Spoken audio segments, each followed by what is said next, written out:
morning everyone, this is Dr. G. Maruti Prasad Yadav. In today's session, I would like to explain about design of internal combustion engine piston. Before getting into design part, let us see how it is, the structure of piston. Then we will discuss about the different parts of piston, and thereafter we will see the design part, design of all those parts and what are the dimensions need to be designed, need to be determined as a part of design. So this is a trunk type piston which is generally used for IC engine, which is an open end type. So this is a sectional representation which represents the material, and whereas this inside is a open type. So this is open at one end, whereas closed at the other end. So this is a trunk type piston. Okay, the piston mainly consists of four parts. Number one, piston head or crown. Number two, piston rings. Number three, piston skirt, and finally piston pin. This top face of the piston, which is called as crown or piston head, and whereas you can see here some grooves are provided here. So in those grooves piston rings are inserted, and those are called as piston grooves, ring grooves, in which piston rings are inserted. Apart from the piston head, the remaining, the cylindrical portion, entire cylindrical portion is called as piston barrel, in which especially the portion which is below the ring section, right from the end of this ring section, the remaining part is called as piston skirt till the end of the piston. And here piston pin is inserted so that this piston can be connected to connecting rod. As I said, the piston is open type, so that it is a cylindrical one, open type, whereas top is closed, top side is closed with piston head or crown portion, which may be either flat, as I said, may be concave or convex shape, depend upon combustion chamber design. The other side is open end, so that the small end of connecting rod is connected to this piston through piston pin. That I will explain later. Now see here, this top face, because it is a hollow portion, hollow part, so in order to provide additional strength to this top face of the piston, which is exposing to the main explosion of air fuel mixture in the chamber, if this is the head of the piston or crown portion, additional support is provided by placing some metal pieces like this, which are called as ribs. This is one rib, this is another rib. For example, this is a head, piston head.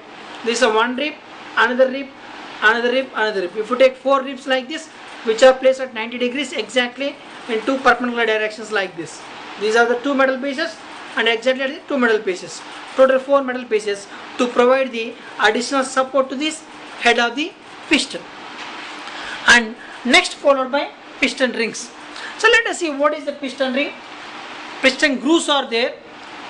Grooves are provided here. Grooves are provided in which piston rings are inserted. So piston ring looks like this. It is not a complete ring. A cut is provided here, a gap is provided here. Why? Because it has to maintain sealing between piston and cylinder. There should not be any leakage. That's why its diameter means it has to impart a radial pressure on the cylinder liner wall, so that its diameter is kept little bit larger than that of the cylinder liner, or maybe even called a piston.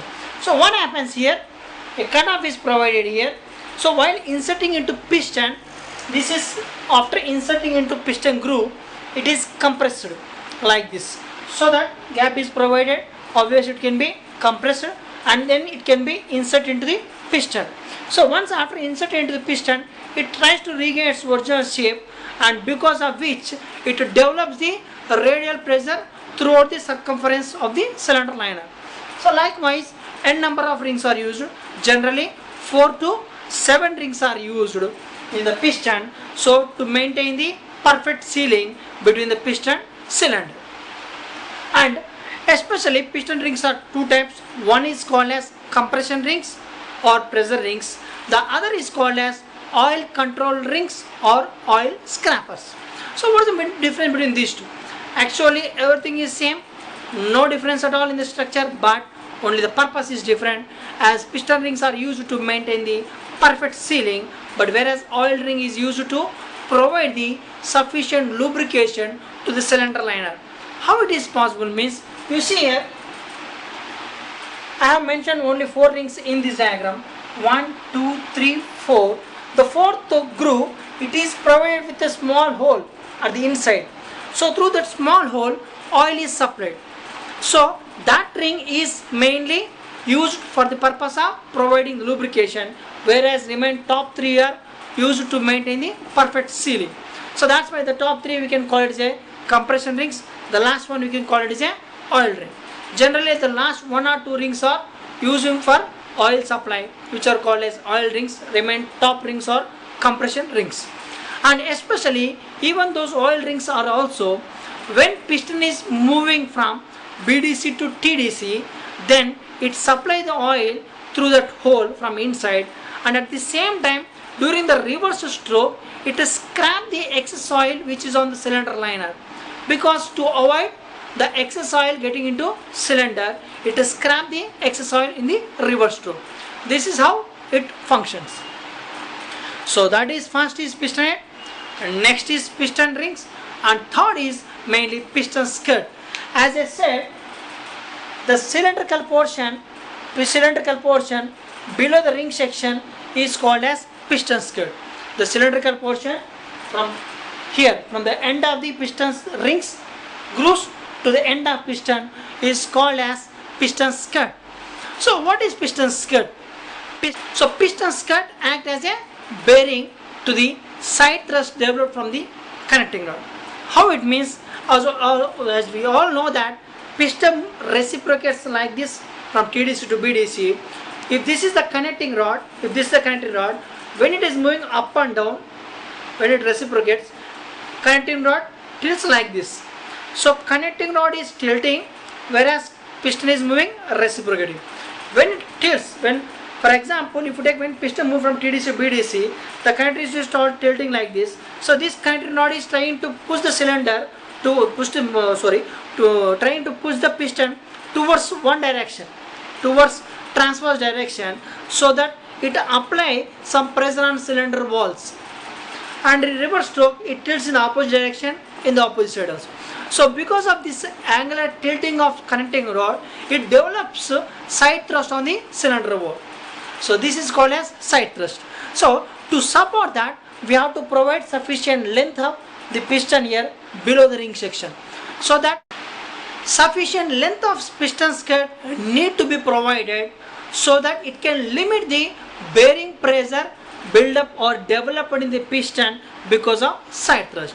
Generally side thrust is estimated to be 1/10 of maximum gas load. 1/10 of maximum gas load or maximum force developed because of pressure developed in the chamber.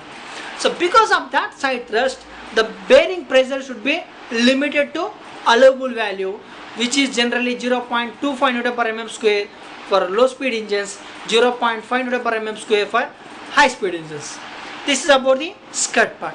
And finally, piston pin. As I said, piston pin is used to connect piston to the connecting rod. So here you can observe that bosses are provided at the inside of the skirt. This is 2 bosses are provided here. So piston pin can be inserted through these 2 bosses, and also to the small end of bush of small end of connecting rod. If my hand represents the bush of small end of connecting rod, which is inserted between 2 bosses, so that the piston pin can be inserted from this boss and through the bush of connecting rod, small end of connecting rod, and again to the other boss. So finally the piston pin passes through the bosses on either ends and through the small end of connecting rod the center. Likewise it can connect the piston and connecting rod. And you can observe here, these are called as clips.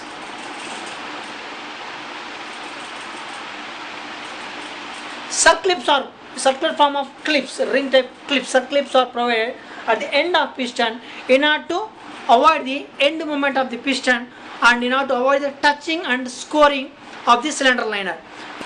So just now we have seen in detail the four parts of piston.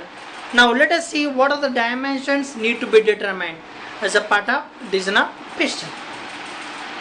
So here I have mentioned all the different parameters, notations. All these symbols are based on design data book, machine design data book by Jalaluddin. Because if you refer another book, the notation symbol may differs, but its meaning is same, but notation symbol or units may be differ from one data book to the other book. Here I have followed the machine design data book by Jalaluddin. Okay, let us see. Here T1 is given. T1 is nothing but thickness of piston head. Thickness of piston head. Then thereafter T2, it is here. So this is the thickness. As I said, this is one rib, this is another rib, this is another rib. So center it is mentioned means this is the thickness of piston rib. T1 is the thickness of piston head. T2 is the thickness of piston rib. Next you can see T3 here. Actually I have drawn separately this one.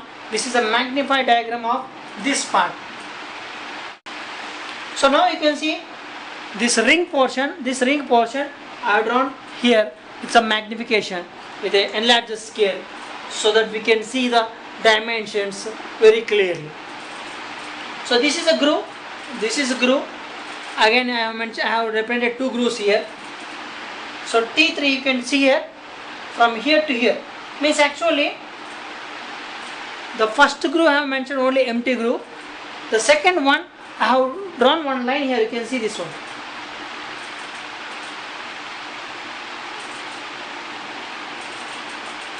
So that represents piston ring, that represents piston ring. So that the T3 represents thickness of piston ring, the radial thickness of piston ring. So this is the piston ring, this is the piston ring. This thickness is axial thickness of piston ring.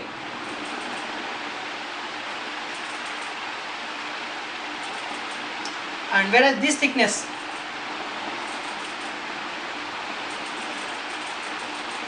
is radial thickness of piston ring. This thickness is radial thickness of piston ring, that is T3. And whereas T4 is width of the groove, or we can call it as axial thickness of piston ring. Axial thickness of piston ring, or T4 is nothing but width of the groove, whereas T3 is radial thickness of piston ring, which is represented here like this. I have shown here in this diagram. Next, that is T3, T4, which is radial and axial thickness of piston ring. Next, followed by T5, you can see here, this is the thickness of piston barrel. This is the thickness of piston barrel near the head of the piston, near the head. And whereas T6 is again thickness of barrel at the open end. T5 is the thickness of barrel near the head, and this is the T6 is the thickness of the barrel at the open end. And whereas you can see X1 here, X1 is distance from top of the piston head to the up to first groove. Top of the piston to up to first groove, that is X1. That itself can be called as L suffix T also. The length from the top of the piston head to the first groove. And X2, it represents the thickness here, this thickness.